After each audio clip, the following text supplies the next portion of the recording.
I'd like to call the village board meeting for the Village of Cary for Tuesday, July 19th, 2016 to order with roll call, please. Kozler. Here. McAlpine. Here. Kraus. Here. Dudek. Here. Cavelli. Here. Chapman. Here. Would you please join me in the pledge of allegiance? And when we conclude the pledge, if you could please remain standing.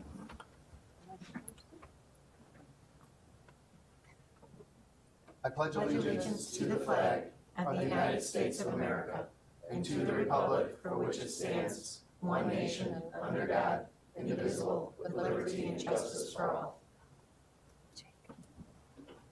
I would like to acknowledge and have a moment of silence for our fallen law enforcement that it seems to be just running rampant through our nation, and to give thanks for the health and safety of our current police department through the leadership of Pat Finland. So I would really like to acknowledge this. So if we can enter into a moment of silence, please.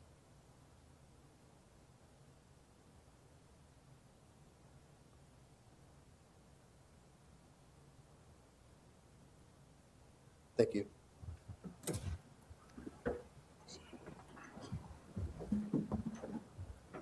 Jake, did anybody sign in? I will now move to the open forum where the public is invited to make an issue-oriented comment of any matter of public concern not otherwise on the agenda.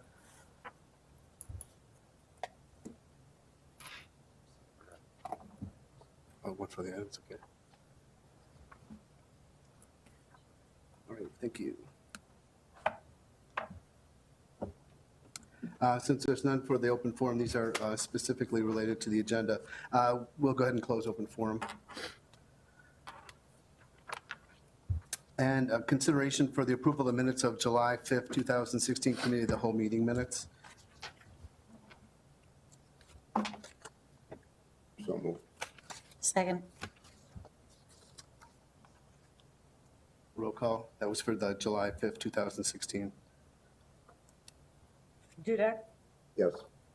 McAlpine. Yes. Kraus. Abstain. Cavelli. Yes. Kozler. Abstain. Chapman. Yes. Thank you. I will entertain a motion to approve the minutes of the July 5th, 2016 village board meeting. So moved. Second. Roll call, please. McAlpine. Yes. Kozler. Yes. Cavelli. Yes. Dudek. Yes. Chapman. Yes. Kraus. Abstain. Thank you. I have a couple things on the mayor's report. In line with our great police department, we have a couple recognitions. We have one employee that's been with us for 15 years, Carlos Satori. He is unable to be with us tonight, but he's been with the Village of Cary for over 15 years, so we thank him, and we've given the chief an envelope for him to make sure that he receives that. Put it in a safe place. That's a lot of money. Thank you. And then I'd like to call Perry up here. He's been with us for 1 year. Wow. Can't believe it's been a year already. I remember him getting sworn in. Just about, a little bit about Officer Mercury. He came to us as a police officer, public safety officer from the McHenry County College. So he had the basic law enforcement training and some experience.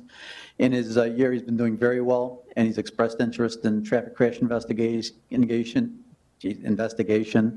And then he certainly has the potential for being an OIC. He has good judgment, and he's been doing very well. Thank you very much. I appreciate all the hard work you do. Keeping us safe.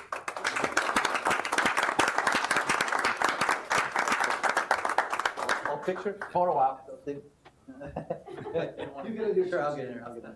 All right. We'll bookend it. There you go.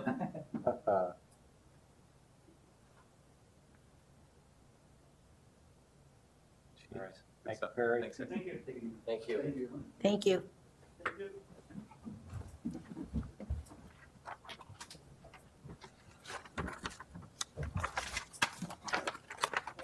Thanks.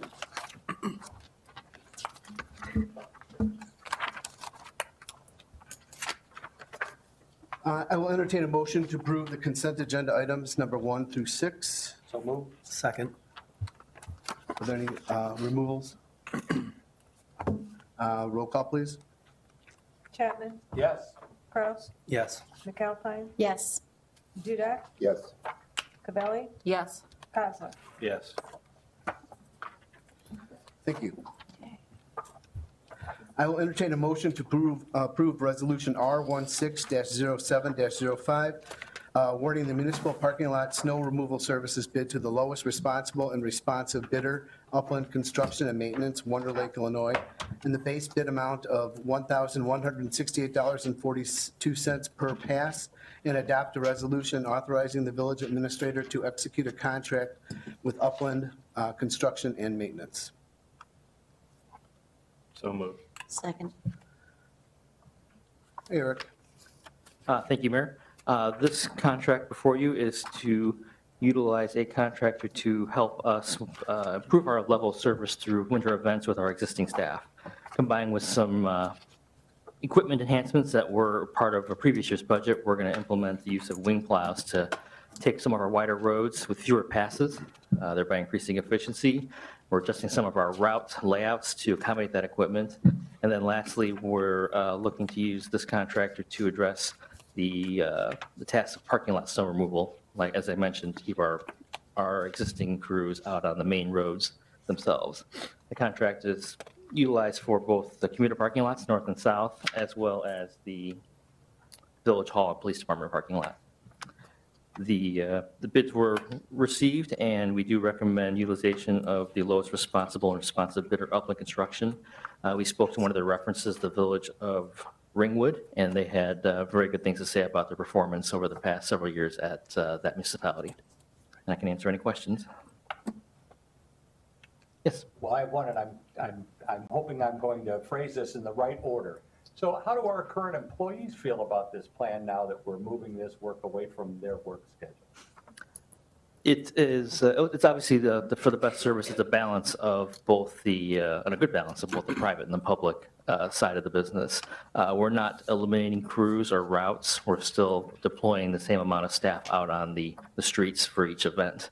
We're just, the one change in this respect, we utilized a seasonal employee for the parking lots. So at this point, we're going to move that over to enhance the level of service and expand it with the contractor. Okay, So as far as full-time employees, that will not change, though. okay, so there's no issues there with our contract or with the union or with, Let's talk about that more in depth on the next contract for the cul-de-sacs. Yeah. On this one, his answer is that we have a seasonal employee that was a retired employee that was doing that. Oh, it was, okay. And, we had some concerns about the way that was memorialized from a liability standpoint to the village. Okay. So we can comment from a labor standpoint, That's fine then. contract standpoint Sure. on the next item. Thanks, Chris.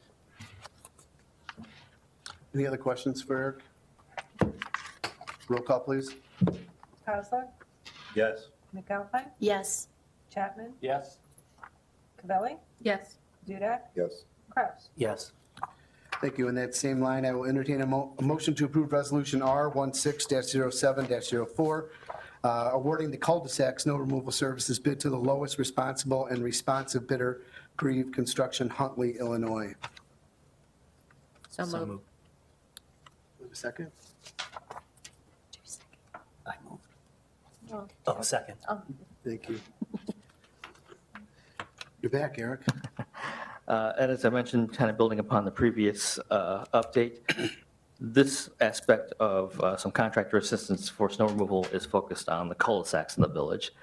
Cary currently has 95 cul-de-sacs on the public rights-of-way, so it includes a variety of different configurations depending on the neighborhoods, the vintage of the subdivisions. The screen, you can see some of the examples that we have before us that we typically encounter, anywhere from small circular roads to a traditional cul-de-sac with just a bulb configuration and solid pavement in the center. Some have small grass islands and a number of eyebrows, which are the image to the right there. The bulge in the pavement that typically on a curve or straightaway, but it's not a full, it doesn't have a throat to it, no straightaway to the road. It's just the island itself, one massive pavement.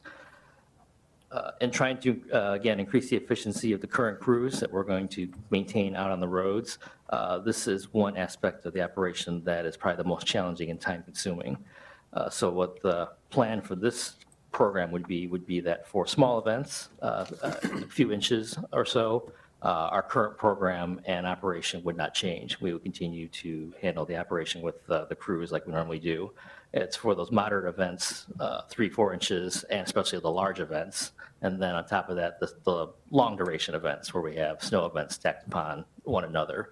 Typically when we get into our, what we call our 12-12 operation, where we have a primary crew operating for 12 hours, and then we have a backup crew that relieves them for that next shift until the primary crew comes back on. When we get in those modes is when we would typically anticipate using the contractor the most. So what we would do in our operation is come through the streets and the cul-de-sacs, make a clearing pass just to make sure that the residents can access their properties. And then the contractor then would, in tandem, we would be focusing on the cleanup. So taking it to the curbs and clearing out the middle sections of snow in the center of the large islands of pavement, and then also assist us if needed on the hauling to make sure that the stacks of snow don't get too large. So again, we're not eliminating or replacing crews with this operation. We're supplementing them in order to focus our efforts to reduce our cycle times on our main routes. Some of the longer-term residents may recall that we had as many as 10 to 12 plow routes. Prior to me being here, that was reduced for efficiency purposes down to 8. We do propose maintaining that level, but again, this service and this assistance in the big events will enable us to return our cycle times and efficiencies back to those previous levels with our current staffing. Eric, you said that you don't plan on using this until there's 3 or 4 inches. Typically for the larger events. The bid spec does indicate pricing for the 2 different tiers of snow events. So depending on how deep the snow is at the time of the call out, that way we have pricing for both, because obviously when the snow is deeper when they get there, it takes them more effort, more time, and more cost. Additionally, if we have equipment issues or if we have staff that are out sick unexpectedly, we then have the ability to bring the contractor in right off the bat for the small events, and we have a price for it built into the bid. My question is actually whether or not they come out automatically, or is it on call? It's on call at the request, and basically it's triggered by the call from our superintendent. So they don't come out automatically when there's over an inch of snow? Correct. It's different from and it was written in the bid specs differently than the parking lot contract. So our superintendent makes a call out to the contractor before the contractor comes in regardless.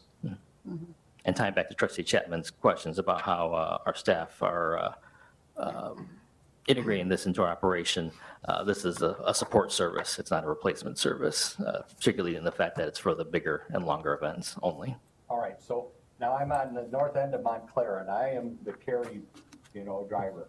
And I'm gonna come down Montclair, going past Montclair Court. And now I don't have to worry about the throat of that cul-de-sac, right? Because I'm doing the straight route. It depends on the type of cul-de-sac. They will do a clearing pass. They'll go into it because the contractor is going to, by the bid, is going to focus on curbing the bulk portions of it. That was one of the ways we were able to control the costs in the bids, is to make sure that we still handle the throats of those cul-de-sacs, and the contractor handles the detail work and the Okay, fine work. That's all I was concerned about. And your comment is well taken. Certainly, we aren't the first to do cul-de-sac outsourcing. Other communities do mainline routes, Right. parking lots. Some do cul-de-sacs. Grieve has experience, and through recommendation from City of Crystal Lake, they're working for Crystal Lake now. But your point is well taken. There's going to be some coordination. Right. And obviously, the first season, there's going to be an adjustment with our crews with new team members that happen to be private. So there'll be some bumps in the road that we'll be monitoring carefully in terms of that, natural housekeeping. But Grieve has municipal experience, which we're pleased with. And certainly it'll be an adjustment period for our staff. The main thing I think is valid from the standpoint of our Service Employees International Union contract. You recall you did a 5-year agreement. There is in the agreement the right to outsource certain activities. We've communicated this to the union. Sometimes until it's in service and there's actual experience, we'll have some discussion with staff just to coordinate and any other housekeeping issues. This is not designed to take away overtime. It's designed to be an enhancement both for our residents as well as our staff. As the board is aware, we've had a number of positions that have changed out through attrition. We've had a couple of retirements. We had a recent one, and the board took action last year from a succession planning standpoint, from the perspective of janitorial services. And we preemptively outsourced that service and redeployed that staff, and then subsequently had a retirement that was a planned one. So this is the right timing for this. And we certainly, though, understand that the first season there'll be some work that we have to do to, become part of the modus operandi for how we operate. I just think it'll be important for us also to communicate to the residents, because I can just see the residents on Montclair Court seeing the truck, go past their street there. So, Yeah, that's my question, is how is the service level going to be affected for those that live in a cul-de-sac? Actually, it shouldn't, because I mentioned our trucks are still going to go through the cul-de-sac and make that clearing pass. And that's actually through the initial stages of the event. That's exactly what we would have done before. We would not have been able to, and timing-wise, gone and done the cleanup till after the end of the event.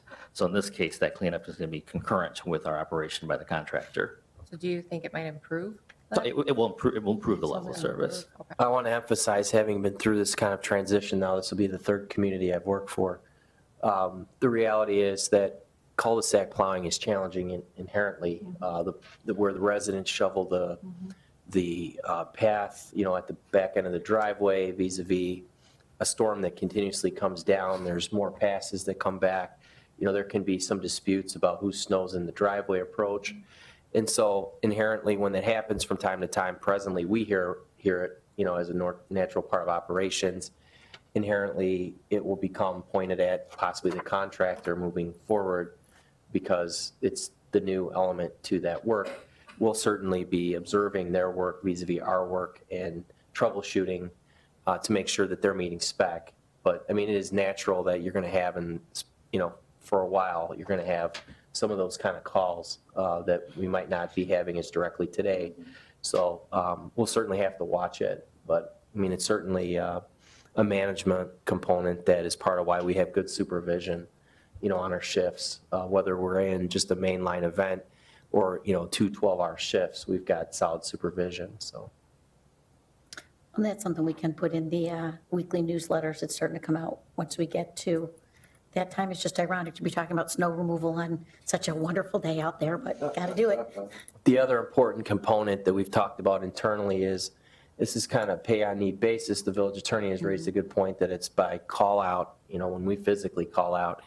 Obviously, as we know, many of us have lived in the Chicago region for many years. You have some seasons that are light and some that are not light in terms of the number of storm events in total that are accumulated here. This is a pay-on-use service as opposed to in-house labor, which is you pay for it regardless. So you can and you will hear from time to time through budget, we'll look at these numbers, because obviously if you have a heavy winter, you're going to have more going out, in terms of these per event expenses.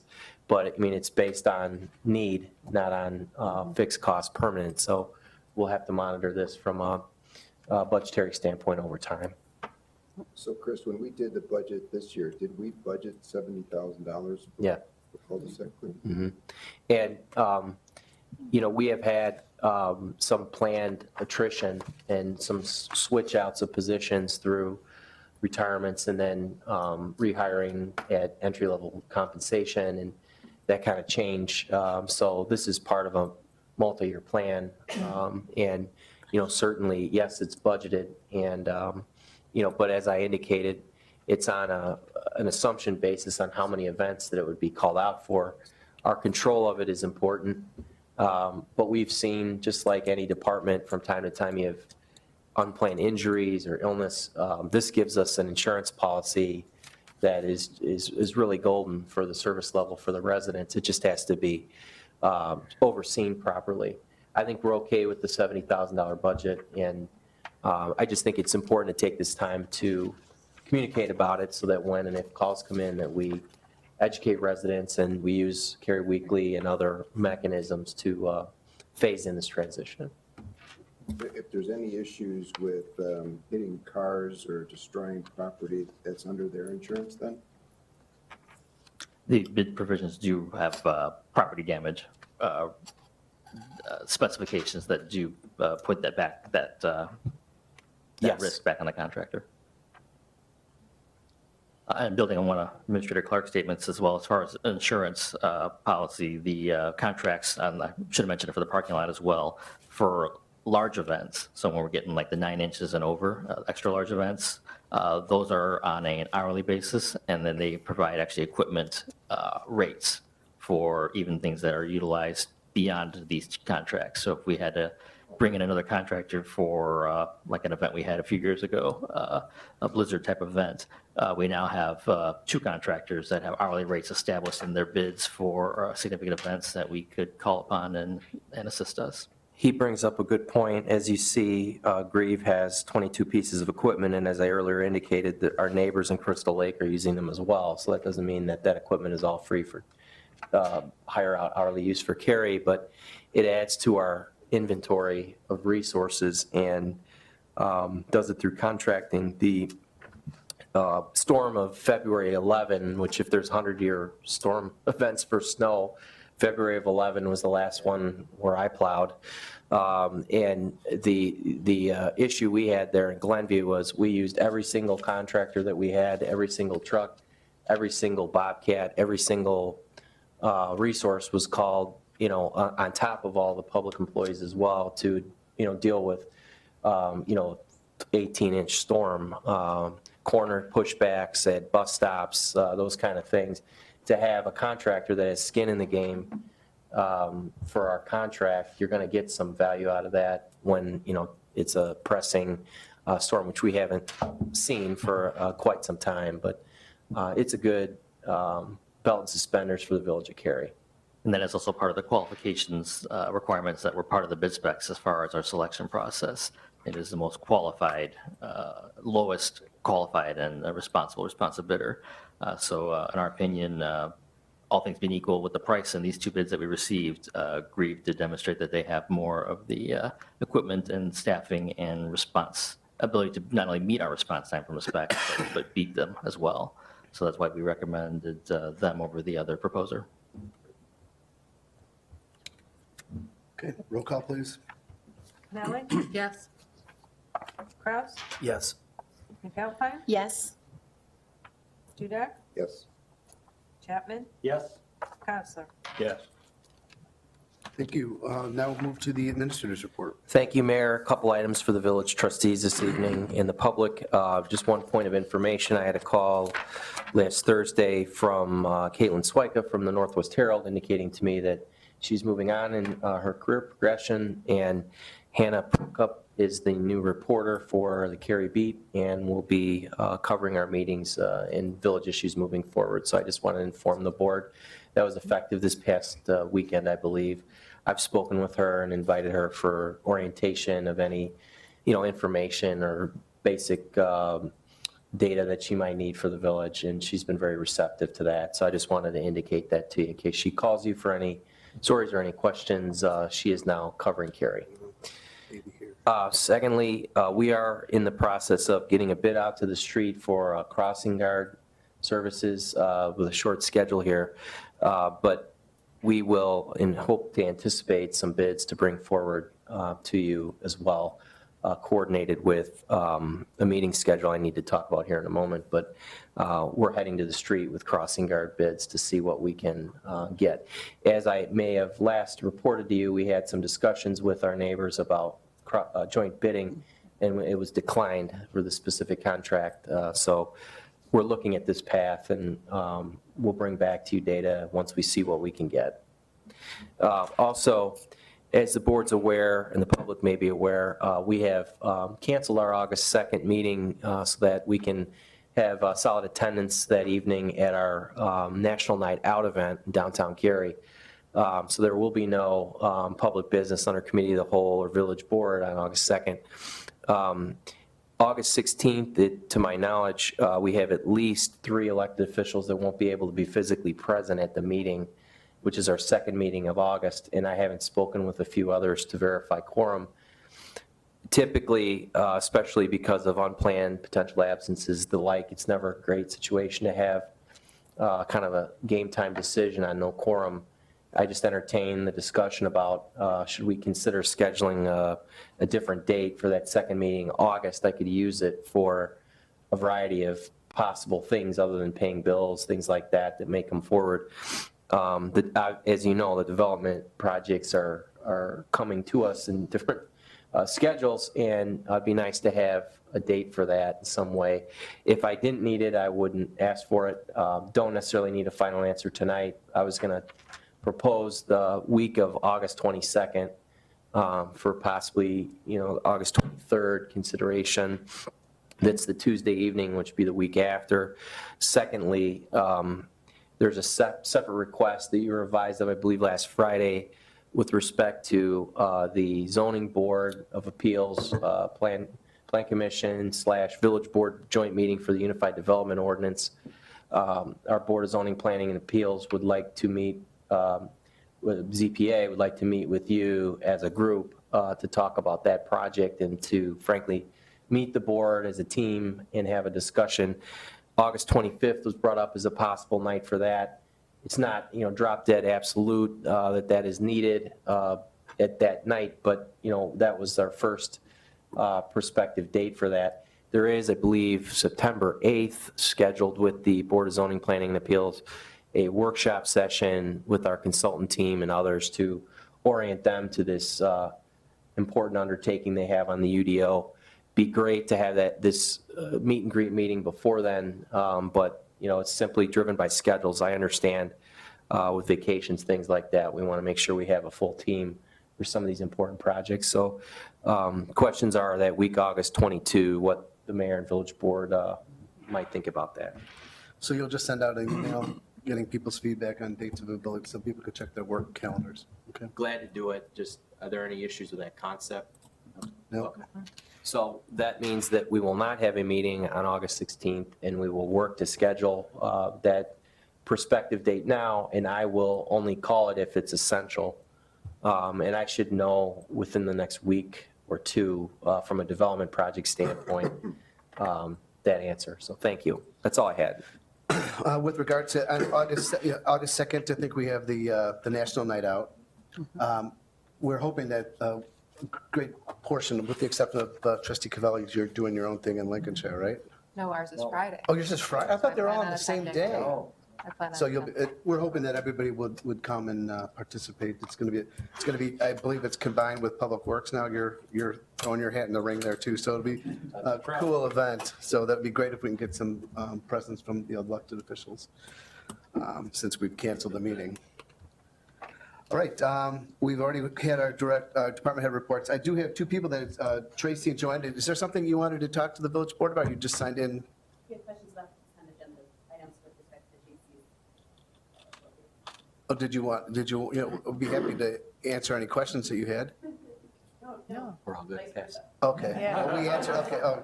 But if you're going to give me the microphone, I can talk. Oh, about no. my professional data. I know where you're coming from. Yeah, so I think we're going to postpone that because we have to go into executive session next, okay? Is there any other future agenda items by the village board?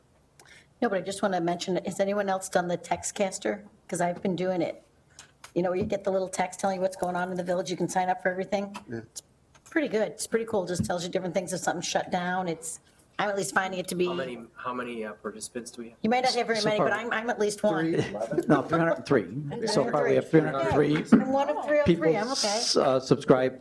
We've used it on a number of different occasions. I know Jake Reif and myself have used it for informational items, and then today I put one out on a helicopter that was going to be delivering a piece of HVAC equipment to the high school roof, so we wouldn't get a bunch of calls on that, and then they lied and didn't come today. So they'll be doing that tomorrow. So I'll be So that sending would help out with the another. bill delivery, yeah. Yeah, so I'll be sending out another message tomorrow. But no, I think it'll be a good program. I think it provides a very succinct, mechanism to get information out. And I don't have any First Amendment rights or First Amendment issues as it relates to, moving back and forth as it relates to messaging. It's one-way communication, and it's very quick, and it's text-based. 129 characters. Okay. Pretty simple. Thanks, Chief. Okay, I will entertain a motion to adjourn into executive session to discuss real estate purchase or lease 120/2C5. So moved. Second. All in favor? Aye. Opposed? Nay. Thank you. We'll